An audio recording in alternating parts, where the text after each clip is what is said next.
So we're continuing our discussion of how government has evolved over time, starting from a state of nature to civil society and the development of civil society and moving through feudalism and the age of absolutism. And now we're going to be talking about the movement for limited government, the Constitutionalists, which is a period from about 1690 to 1787.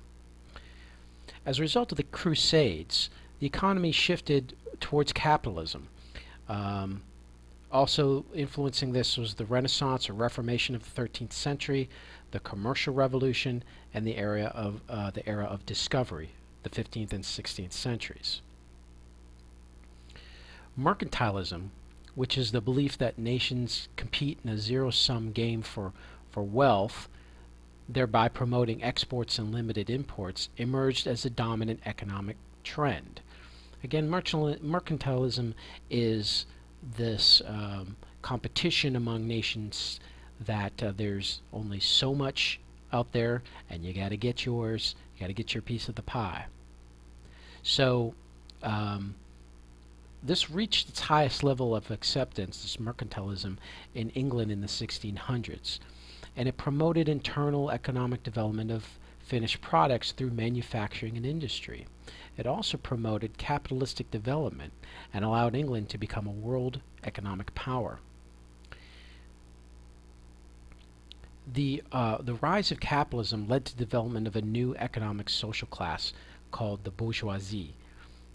The bourgeoisie became the key force behind the imposition of limits on government power.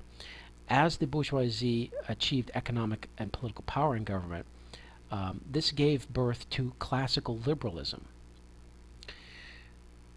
The political showdown occurred when King Charles I of England challenged the authority of the British Parliament, resulting in Charles's beheading and the authority of the British Parliament being given over to the protectorate of Oliver Cromwell. John Locke provided the basic political philosophy that led to a demand for limited government and a justified regicide, or killing of a king, or revolution.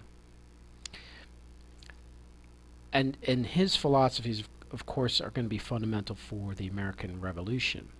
But what he said basically was that man has inalienable rights of life, liberty, and property. Locke argued that just as the person had a right to own his own body, he also owned the labor produced by that body and its fruits. And he said that people form a government to protect the rights of life, liberty, and property through a contract between the governed and those who govern.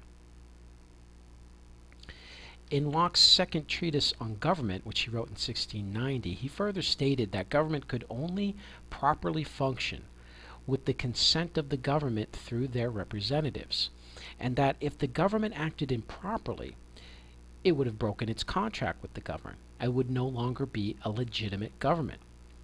And if that happened, then the people had the right to revolt and to form a new government. Sound familiar? Adam Smith in 1776 wrote in The Wealth of Nations, he made a frontal attack on mercantilism by suggesting that the economy would function best if the state played a highly limited role and that there was a natural order of liberty applicable to the economy. So he tied this idea of individual rights with the promotion of economy.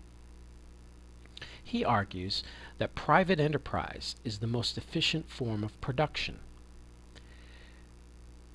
and government must protect economic freedoms. These values were carried to the colonies and found their way into our own Declaration of Independence and the United States Constitution.